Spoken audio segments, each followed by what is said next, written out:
She's still laughing.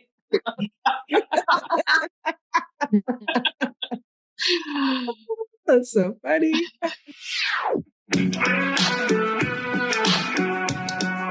Welcome to 5 Lemons Left. We're the real stuff, the lemons making lemonade. So pucker up, because we're going to be discussing our life's lessons and the nitty-gritty details of our spiritual journeys.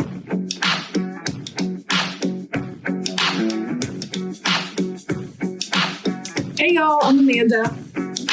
And I'm Drusilla. I'm Melissa. Hello, this is Morgan.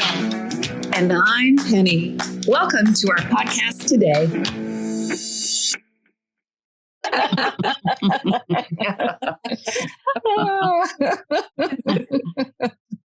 Hi, everybody. Thank you for joining us for episode 95, our 5 Lemons Laughing podcast. This is Morgan, and we're actually in the 6th episode of our Body Chronicles series. There's so much to talk about and unpack around the body. And so we've gone deep with this series, and we think we'll be wrapping up today. This will be the final episode in our Body Chronicles series, unless Spirit has another plan for us. So we're excited that we have a lovely guest with us today named Kellie George. We all know her and met her through the Power of Love Ministry, which is where the 5 Lemons Laughing also met.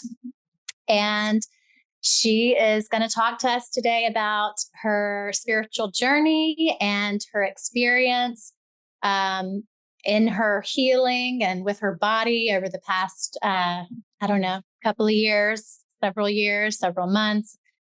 And yeah, we're excited to hear what she has to offer. I think it will be invaluable to our listeners because it'll be a subject that's probably a little close to home, maybe for some of our listeners, either from a personal experience or from an experience with a loved one. So I can't wait to dive into this conversation. I'm just going to give a quick bio of Kellie so you can get to know her a little better. She's a Course in Miracles student and teacher. She lives in Cairns, Australia, on Indigenous Jubbagai land. She is a counselor and an ontological coach whose work encompasses internal family systems, somatic experiencing, embodied processing, and it's all rooted in non-dual awareness and the polyvagal theory. She sees herself as a guidepost and a role model committed to living the truth transparently and with accountability. So that'll be great for our episode here today. Her passion is working with people to hold space for them and assist them in becoming unstuck, letting go of their story so they can move into empowered lives that light them up. She lives in the rainforest with her son, Ari. How old is Ari now, Kellie? He's 9. And their dog, Digby, and 2 cats, Wilhelmina and Little Pip. So that is our introduction for Kellie. And I just want to see if you had anything to add, Kellie, and if you would just share a little bit with our listeners about your spiritual journey and your experience with the Course in Miracles, or anything else that you'd like to add. Okay, thank you. And thank you for having me today. That's really lovely to reach out and connect with you all. I've appreciated our journeys together over the last 5 years or so. What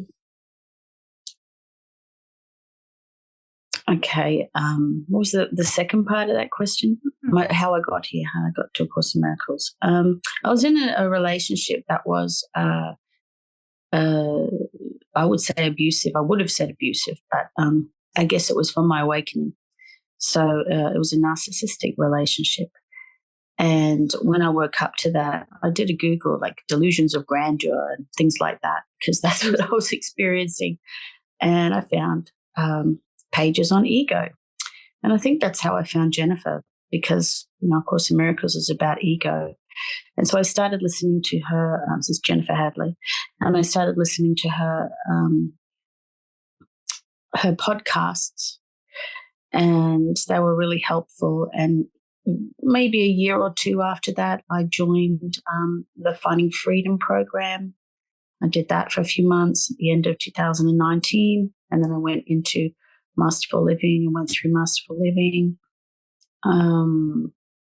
and continued to be in the programs and work with Jennifer as a volunteer coordinator, and little projects here and there. That's really how I came to A Course in Miracles. Yeah. And was A Course in Miracles like completely new way of thinking for you, or how did it line up with your life experience up until that time? It was definitely a new way of thinking, but I've been exposed externally to how ego worked. I wasn't looking for ego in me. I was looking for ego in the other, and thinking, look how wrong this guy is. He's so wrong. His ego is so wrong. He's just crazy. And of course, then it shines a light back on myself about the craziness going on in my own mind, and to be able to project that outwards. So that's where I started taking responsibility. I can't say that I still take 100% responsibility all the time for my thoughts and my projections, but I certainly am very aware when I am making an error in my thinking. So I think that's where I started to take on the teachings of A Course in Miracles, by looking outwards and seeing it outside and wanting the outside to change, and then realizing that's not where the change lies, but in my own mind. That's a wonderful, wonderful segue, because one thing I've encountered as an A Course in Miracles student, spiritual student, probably many people have experienced, is kind of this feeling that now that we've committed ourselves to this path, that things should just work out for us and things will just be easy. And when things go wrong, appear to go wrong with air quotes, or maybe they seem to get worse instead of better in the world of form, then sometimes we can label ourselves as spiritual failures. At least I know that's what I did. And I think it's important for our listeners to understand that that couldn't be further from the truth, that it's a completely normal experience, and that, the healing is an inner work, and it's not the outer expression that we're really concerned with. So that's why I thought your journey and your experience recently with your body and your diagnoses would be very helpful for our listeners, to help assuage any guilt that might be coming up for them as they start to work with this concept of taking responsibility for their experience. So could you share with our listeners a little bit about your experience over these past months? Sure. So the label is cancer. And the course teaches, illness is guilt laid upon the body. So I had to look at where I was projecting guilt out onto other, and where I wasn't taking responsibility. And there certainly were lots of places. So in the end of November, maybe it was even October 2023, I felt a lump in my breast that it was where a cyst had been 20 years before. So I blew it off and thought, no, it's a cyst. It's that cyst again. It's come up, but it's getting big. I better go in and I better get it checked. So I went in. I wasn't in a rush. It might have taken me a month to get the form and go in to see the doctor. And within just a couple of days, it came back that I needed an urgent biopsy. And I was really, from then, very scared. And that's because my mother had died of ovarian cancer and my grandmother had died of bowel cancer at 45. But that was in 1951. And so knowing that my second cousins, my grandmother's sister's children, had also, one had ovarian cancer, two had breast cancer, and then getting some I was starting to think, am I in trouble here? I hadn't actually put the dots together at that point. I did later, but so because of my fear, because of the history of my fear, ancestrally in my family, I took a friend of mine who's older than me to get the results. Actually, the radiologist at the biopsy scared me by saying, I don't like the look of this. And I was petrified. I almost nearly vomited. I was so scared. I thought, oh my God, it's cancer. Oh my God, it's cancer, And they wanted to take the biopsy also out of my lymph, which scared me to know also, because it was to me, that was, oh my God, it's spread. I'm going to die. My mind just went straight there. I should really stop there just to say and insert there that on the way back from the biopsy, I called Jennifer to say, pretty much, I'm going to die. I think I've got cancer. I'm going to die. And she said, Kellie, you're a teacher of God. And she didn't mean that like, you're immune. She didn't mean it like that. She meant like, no, that isn't happening for you because you're a teacher of God, and that isn't. It was from a different place. It wasn't from an ego place, and I recognized that. It was able to calm me in that moment where I was very scared. And of course, then I took my friend in to get the results from the doctor. I didn't go in. I said, look, if it's the big C, because I couldn't even say it at the time. If it's the C word, just come out and hug me. Just hug me. Because I didn't want to hear it from the doctor. There was an intuition in me. I'm not going to listen to anyone define this experience for me. I'm not going to take on anybody's projections about what cancer means. And I don't want, like what happened with the radiologist saying, whatever she said, this doesn't look good, or I don't want to take that into my body. I want someone who's going to be loving, be there. And so they were in there for nearly 10 minutes, and that wasn't very good. So I thought, this isn't good. But there was a part of me that was there at the same time watching the drama unfold of my mind as I walked up and down the corridor, and I wanted to grab someone. But there was a part that was just witnessing it all and knew that it wasn't a drama. And I've always had a knowing that it was nothing. So when it came back that it was something, I really doubted myself. I just thought, but I knew it was nothing. So how can it be something? And he told my friend Kathy all about it. I didn't take much in. I just knew it was cancer at that point. I didn't know what type, but I knew it was breast and it was in the lymph, and that's all I knew. But there are lots of different breast cancers, so it turns out.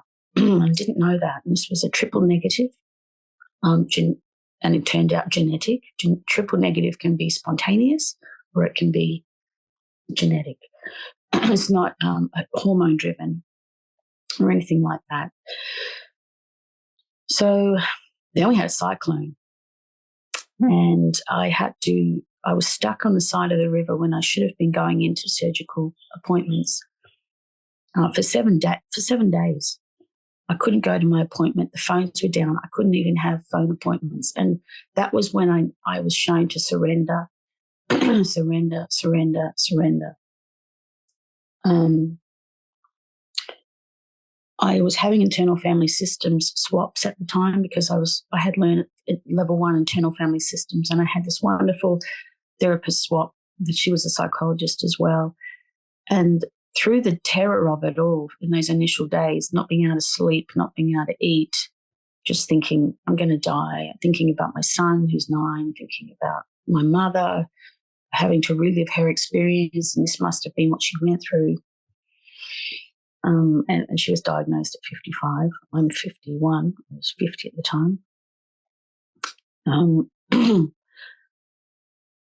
This therapist allowed me at one point. She said, what do you want to do? And I just knew my body wanted to lie down in a fetal position and just lie down in a fetal position. I was just so tired. I hadn't slept.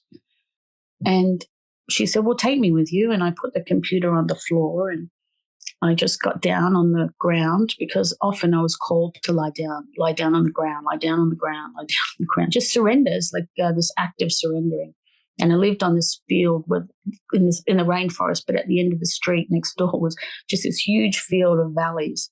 So I often went down and just lay on the ground on the dirty dirt, just laying there, just surrendering and knowing that that's all I could do. There was just nothing else I could do. So she invited me to lie down, and I did. And I fell asleep, or I was dozing in and out while she was there. And in this ability to just have someone there and follow what my body's intention was, what my body's feeling to do was, just always following the body's lead of what it wanted to do through this fear, I was able to release it somehow. It just lifted. It just disappeared. I was trying hard not to make meaning of anything, but knowing that I was called in all moments to surrender and to surrender and to surrender and to surrender.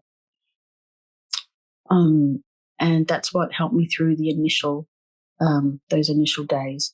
And if anyone had told me that I'd still be going through treatment 1 year later, almost 1 year later, I wouldn't have believed them, because my treatment will finish in about December. Yeah, but it's my box and my treatment, so I don't need to let anyone know really about.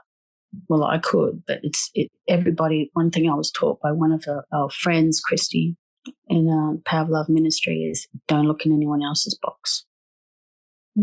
That was one of the most valuable things that anyone ever said to me, because we are tempted to look in other people's boxes and say, which can't, I was really scared actually to look in anyone's box. And I pretty much said, don't tell me about your boxes because people want to say that to you, They just want to tell you about, oh, my mother had that, or my father had this, and I knew this lady and she lived to be, 100 after they all want to tell you all their good stories or not tell you the bad stories. I just didn't want anyone to project upon me, and I was really very guarded and careful. And any doctor appointment I had, I said, I don't want to hear this. I'm on a need-to-know basis only. Yeah, I was very, very guarded about what anyone put in my head or anyone put in my mind, knowing my imagination. Beautiful. Do you think that was helpful, keeping your mind so protected, knowing what you know about the power of our thoughts in the Course in Miracles? Yes, because not long after that, Kathy, my friend, was diagnosed with terminal lung cancer, which was unbelievable. She's helping me through this initial part, and then she gets diagnosed, and it's in her bones, and here I am watching this person that I love going through a journey that doesn't have, I never knew about my prognosis. I didn't ask about it. I didn't want to know if it was good. I didn't want to know it was bad. And it wasn't until I had a double mastectomy that someone said, this is early diagnosis. And I thought, really? But it's in my lymph. No, this is early diagnosis. This is common for women with breast cancer to have it go into their lymph. It's common. So I did have an auxiliary removal with 14 nodes being removed from under my left arm, and then radiation. There's a little bit there, but mostly it's all under blackness under there, as I only finished it a week ago, to mop up anything that might have escaped. So yeah, it was very important that I guard my mind. Where Kathy, the person I was just speaking about, she was ready to learn everything she could about lung cancer, every single little detail, and she wanted control over the whole thing. She wanted to know all her possibilities, all her outcomes, and I was just like, show me what to do. And since I'm a yes or no person, I know a yes and I know a no. I never got a no. I hear my no's better than you're talking about from spirit, like show me what to do. That was like a conversation with your higher self, or? I just knew that I would know what to do and what not to do. Like, I just feel it inside. Shall I go this way? There was never a no.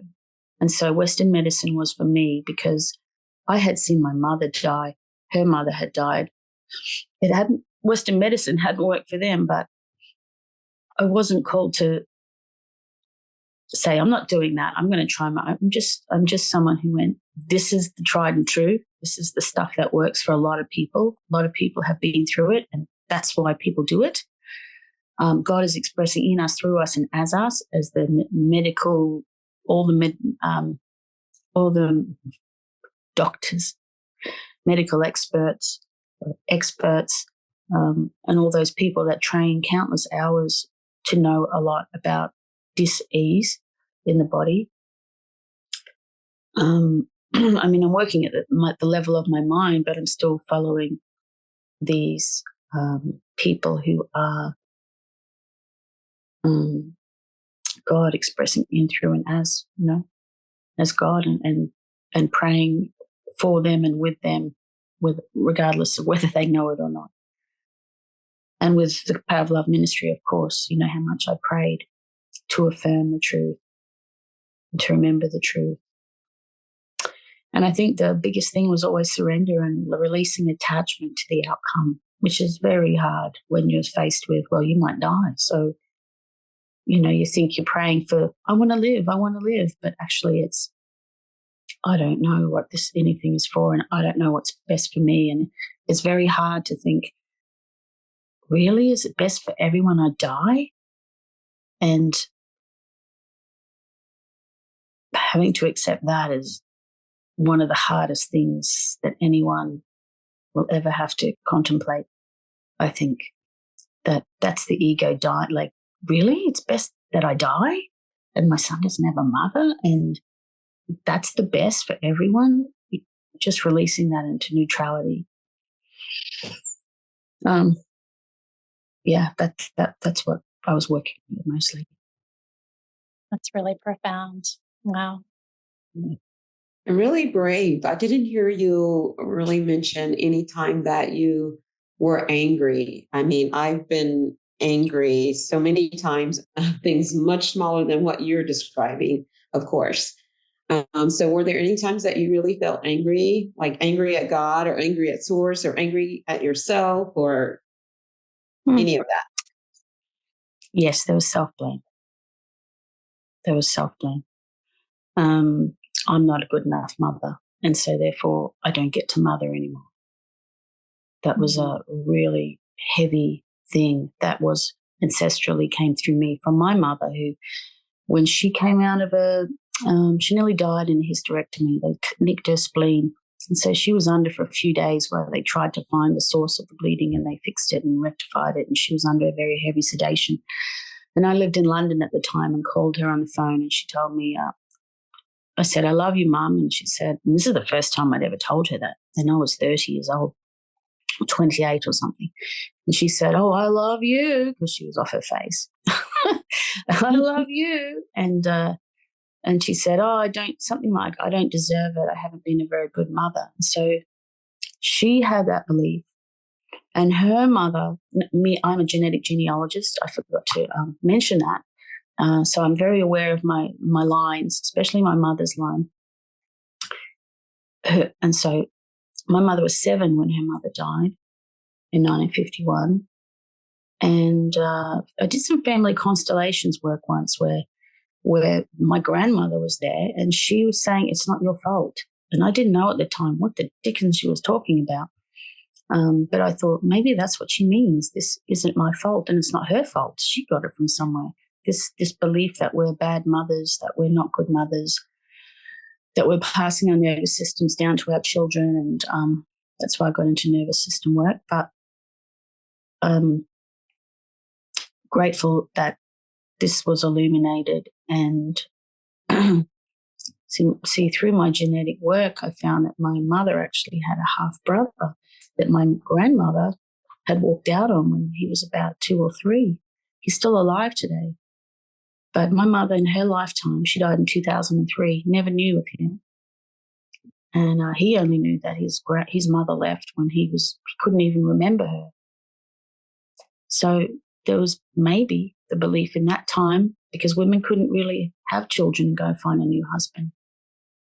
Maybe there was a belief in her that she'd abandoned this child, and she carried this guilt, and this guilt expressed this gene, and she died, and my mother took on this guilt.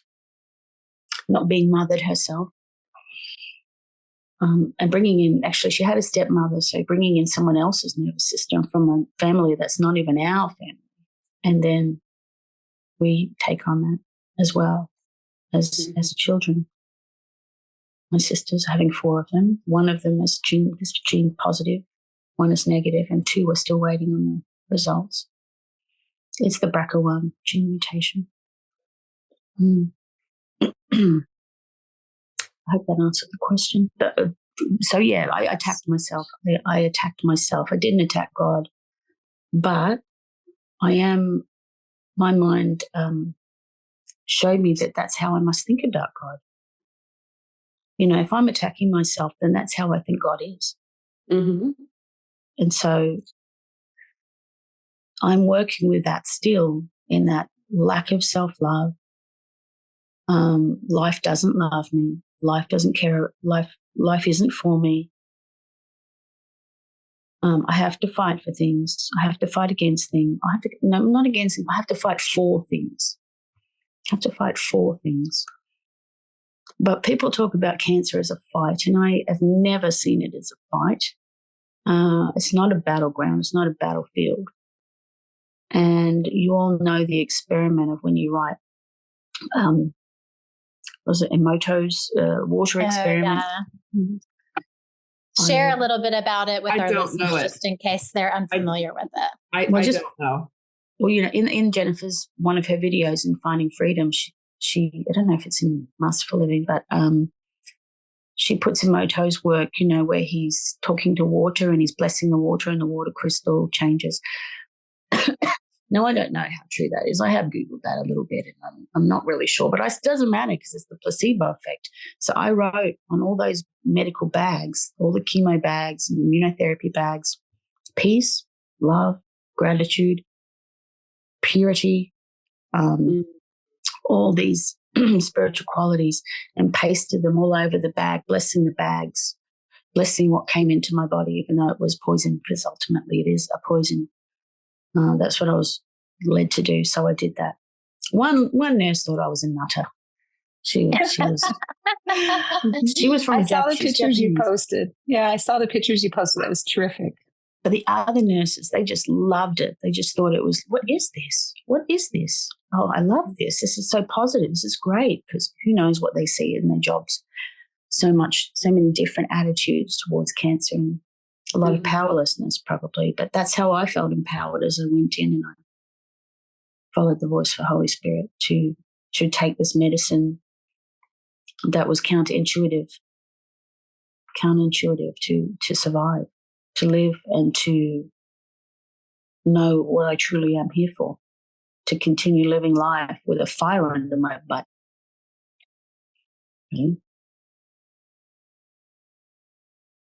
So when you had all those thoughts, Kellie, that, you know, the attack thoughts, what was the tool or the spiritual practice that helped you to, and you said you're still working on it, but I'm kind of curious about your process to undo those thoughts.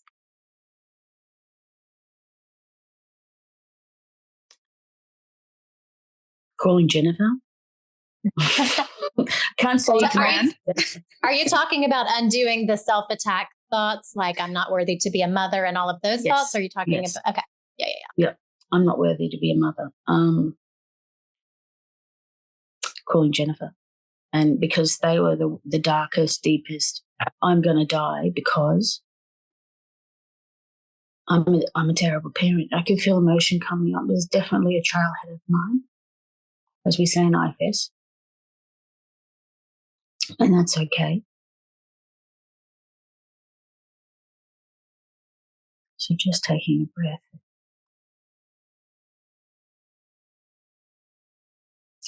Guilt, as we all have as parents, that we've messed someone up, that we're not doing a great job. And being reactive in my system, as I found out a couple of years ago that I'm most probably neurodivergent with, attention deficit disorder, not the hyperactive type, just the distractibility one, the one that you're always distracted and reactive. and feeling like I'd never get out of that. I'll never get out of that, because I've been in the ministry 5 years and my reactivity feels like it just continues in a loop. And no matter what thoughts I think with God, I'm still reactive. So that's what brought me to somatic work, because the nervous system works very, very quickly in some of us that have had trauma. And becoming very aware of our nervous systems is, for some of us, the first step in healing, so that we can slow the system down, or we can hold self-compassion when we jump into that reactivity. And we've all got it. We all have it. We all co-regulate with the people in our house, in our houses. Our nervous systems are always talking to each other. And some can rub so much that we live in dysregulation often. So, and I would say that our household has an aspect of dysregulation in it, but also regulation. So at least I recognize it and I can work to repair and bring it back into regulation and teach my son regulation tools to regulate his nervous system, because I'm aware of it. And also I'm aware of the nuances in the regulation system itself. Like, are we in fight? Are we in flight? Are we in shutdown? Am I in shame? Having had a shame-based childhood, where am I at? So that's how I came to somatic work. I have a couple questions, a follow-up clarifying questions. So for the people that don't have Jennifer in their lives, or may not even, we talk about her, but may not know her that well. So what was it about her, or what made you reach out to her? What were the qualities does she possess that made you feel safe to reach out to her? Okay. Great question. That's a great question. Prayer. She has a faith that can move mountains. And that faith is what I needed. I needed that faith when I didn't have it myself. Not the faith that I'm going to live, because if someone tried to tell me that you're going to be okay, it's going to be okay, I'd be like, what do you know? You don't know if I'm going to be okay. You're not God. And God doesn't care about me anyway, because God is impersonal. God, it might be good that I die. So those kinds of things didn't help me. But it helped me face them, because I definitely had an existential terror as a child about death and dying, which I think in a way it stopped me from living. So to be able to face that, I was able to start living and start working in this sphere with other people who also are stuck. So getting back to the questions, definitely the faith, and through Jennifer's faith, I can know it. I know it when she speaks truth. That's what took me to her in the first place. And Jennifer's not perfect. Sometimes she's a human and she's not there and 100% there. But when I called on her, she was 100% there in her words. She knew exactly the words to say. She was channeling something higher. And I would have a knowing that all is well, regardless of the outcome, all is well. And so I use that in my own life. Thank you for describing that. It's amazing. Beautiful. And the second question, part of the question, is because Penny asked you about the tools. You actually paused. So describe what, as a tool, that pause, how is that healing in the moment? Because we experienced and we went with you through a healing journey. So if you could if you're willing to describe that a little bit further, what actually happened just about 5 minutes ago when you paused. Okay. Trailhead. So in internal family systems, when we become emotional about something, that's a trailhead. That's an unhealed wound. That's where we can go when we might start talking, and then it brings up there's something there.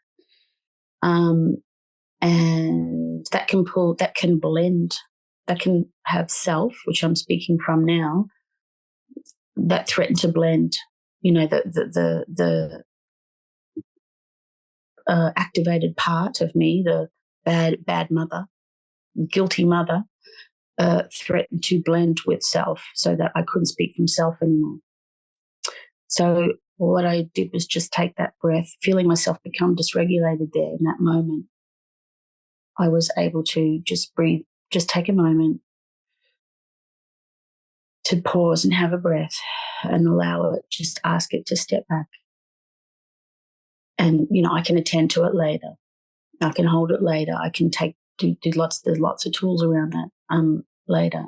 And, but for now, we're here, present, and we're not going to make it into the guilty mother show. Pretty much. We have parts that make it into the show. That's the show. The drama of the drama that they pull us into in their belief systems. I've heard if it's hysterical, it's historical. Oh, I like that. Yeah. Okay. Yeah. Very good, Penny. I like that. I'll use that one. Yeah. It's amazing, I feel isn't like it? How go ahead. It's Penny. amazing how our past experiences can really try to step in and run the show. And it was inspiring to watch you just pause, gather yourself together, and then come back into your adult self versus letting that little child run the show. That was really beautiful. And thank you for allowing me to do that, because some people would step in and say, are you okay? And they interrupt that process. And so as a counselor myself, a trailhead, I'm always encouraging people in the trailheads, just follow it. We're not censoring it. We're not chopping it off. We want to know what that part is in a therapy session. And then come back to unblend a little from it so we can get some information from it. Yeah, it's when those parts and their nervous systems, they each have their own step in and run the show. We can't come from self, and we can't hear our highest, our yes and our no's. We can't know what to do, where to go, what to say, and to whom. Mm-hmm. Yeah, what does your yes feel like? I heard you say that you would kind of check in about what was your next right action, and you were getting your yeses. What does a yes feel like for you? Well, I guess I don't really hear yeses, feel yeses so much that I feel no's. I know a no. And I've only recently learned about human design from Raquel. She's in out. So she did my chart, and I'm a sacral generator. And I thought that's how I know the yeses and the no's. I just not have just a knowing. So yes, I might get really excited, but I have to be careful that it's not dysregulation excited, because that's another type when you're like overexcited. That's not so good. Joy is not overexcitement. It's something that lights me up, and I just know because it's lighting me up. And then the no is just no, don't go there. And through this journey, I just took it day by day. And that's all I could do, day by day, step by step. And as I came to a choice, I didn't get no's. And this journey's been ease and grace. It has been nothing but ease and grace. All the medical professionals, the nurses, the other people I've met, there's just so many blessings that I've had, reprioritized my life. And know what I'm here for, give me a sense of purpose. My true purpose is forgiveness, which is tough. We still work on that every day. We all do. But we don't even need to get there if we're not dysregulated and we're living in a regulated state. We don't even make meaning of things. There is no forgiveness to be done. And usually our forgiveness comes from a dysregulation, our need to, because we were dysregulated at some point with somebody who also was probably dysregulated. And now we've made this big story out of it. And yeah, cancer hasn't been the most difficult thing in the last year. It's been my son's journey at his school that's been challenging. It's been being faced with people who don't do the work that we do, and trying to be pulled down into the battlefield, and people projecting their battlefield minds onto me. That's been very challenging to remember the truth of who I am.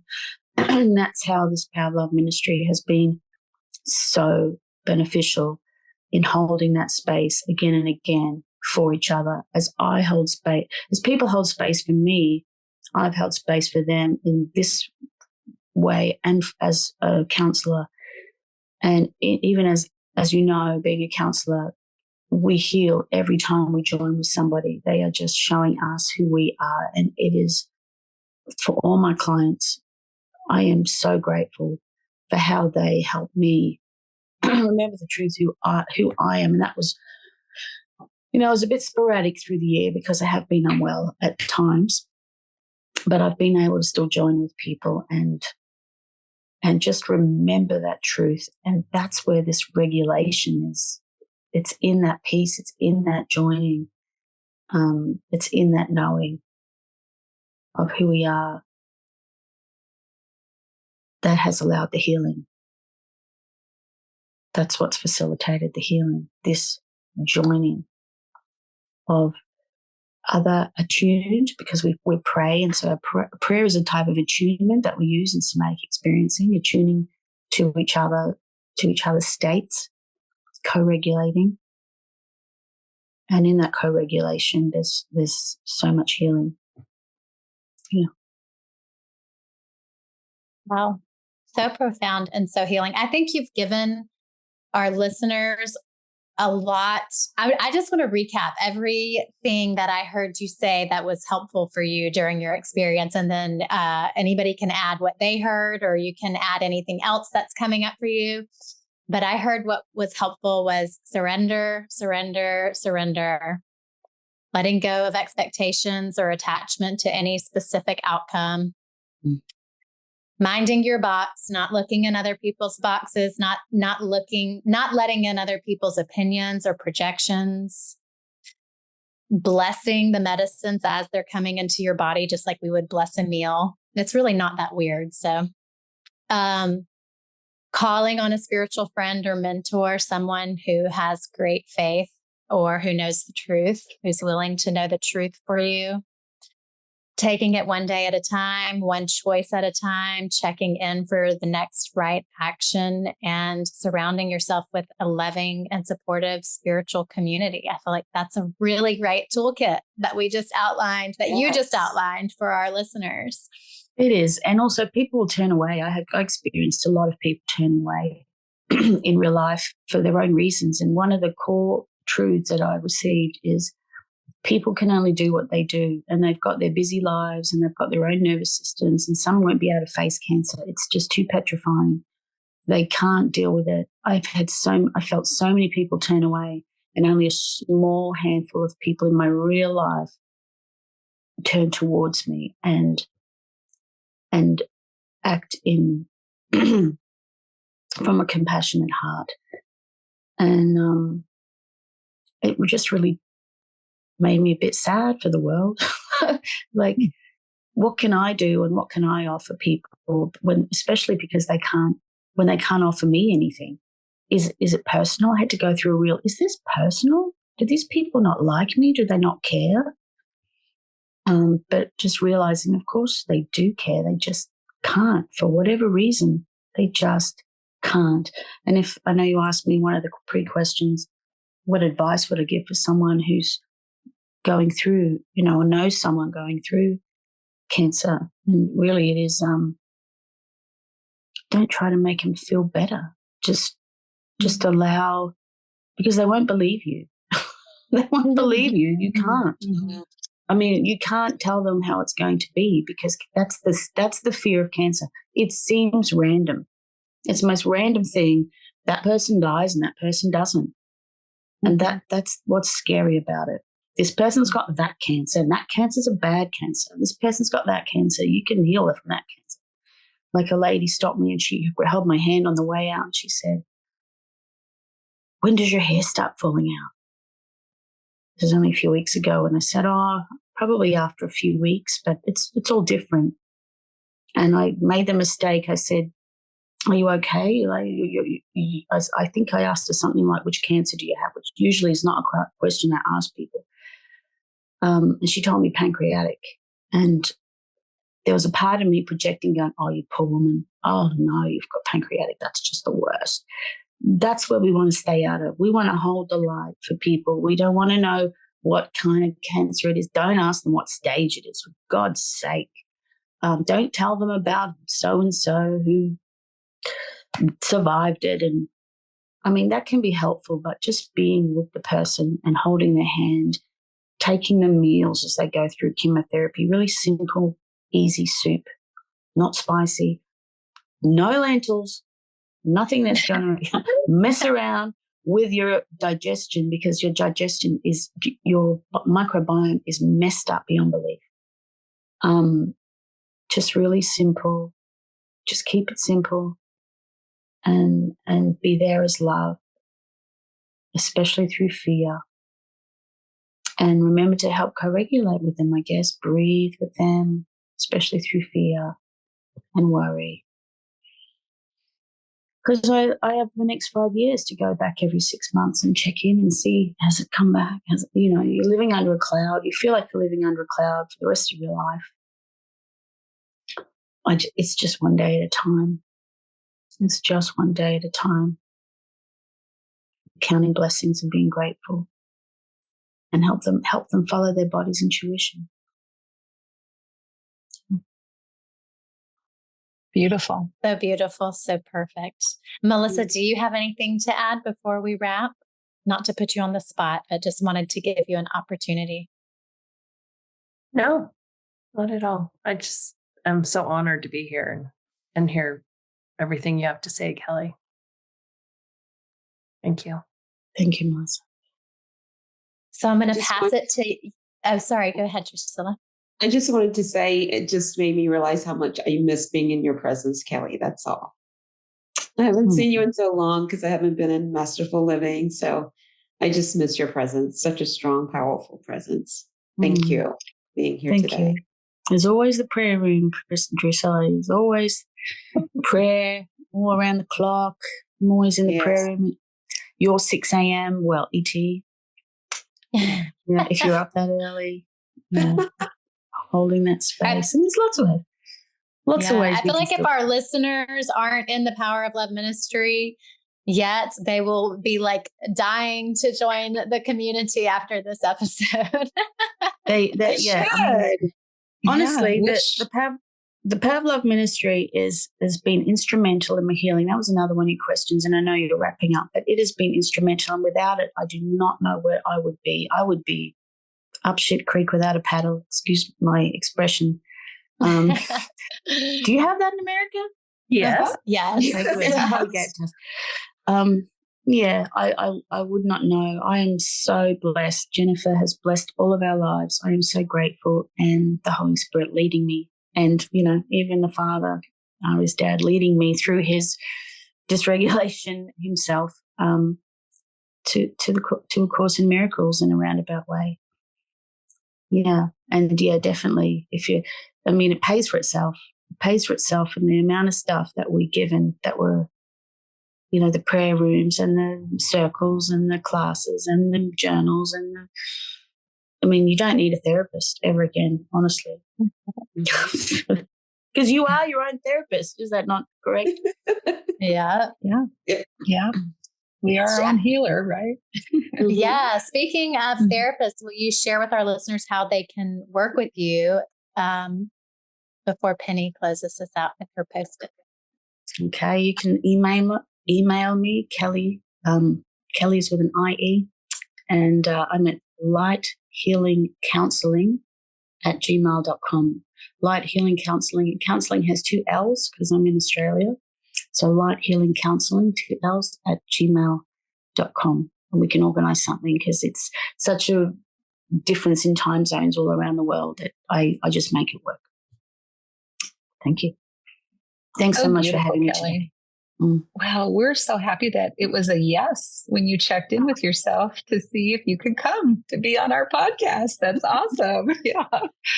So thank you everyone for listening. Actually, Morgan, you just like hit all the high points a few minutes ago, but I was really kind of proud of this one. So I'm just going to share this post that I liked my little eyes. Don't look in anyone else's box. Keep the focus on what you want. That's what I heard you say, Kelly, is that you wanted to go through this with ease and grace and smoothly, and you didn't want to have anybody project anything onto you, because regardless of the outcome, all is well. All is really, truly well. That's right. I didn't even tell my sisters until I had the gene. I didn't tell them for 6 months until I was going in for double mastectomy, because I knew I had the BRCA gene mutation. So I was even afraid of their projections because of what they've been through. So I had to wait until I was shown to even tell them. We don't have to tell anyone if we don't want to. It's total private affair. Yeah. You know, and talking about the BRCA gene, my mom had breast cancer. And so I was able to have her get the test to see if it was genetic or hereditary, or genetic or environmental. And hers was environmental, thank God. So I was just, that's a test that you can have taken to determine what type of, was to know, because I was a girl, she was a girl. We both had breasts. And so I wanted to know. Make sure you check regularly and never rest on your laurels and think, because luckily that lump I said was actually a cyst and the cancer was next to it. It actually wasn't. This cyst saved my life. The cyst coming back up. Wow. Someone pointed that out. A sonographer pointed that out to me at a follow-up. Yeah. Well, yeah. I mean, breast self-exam is a real thing, and no woman should take that, woman or man should take that as something that you don't have to do. It's actually much. And also, there can also be no symptoms for lobula and things like that. So just follow your intuition. It might be a dream. I have a friend who had a dream. Just follow your intuition, because your guides are always there, giving you a little bit of a nudge to say, go to the doctor, and don't be afraid to go to the doctor. And if you are, take a friend to the doctor. It's a great one. And phone a friend on your way home. Rely on those friends. So thank you everyone for joining us today for a beautiful healing session with Kelly. Thank you, Kelly, for being here. And for all of our listeners, you can reach us. You can share some comments about things that you'd like us to follow up on, or if there's anything else that you'd like us to focus on. We'd be happy to do that for you. So anyway, again, just take good care of yourself. We're not a body, but we were given this body, and it's our responsibility to care for it. So keep caring for your body and keep coming back and listening to the 5 Lemons Laughing. We love having you here. So have a really beautiful day, everyone. Bye. Bye. Bye, y'all. Bye. Thank you.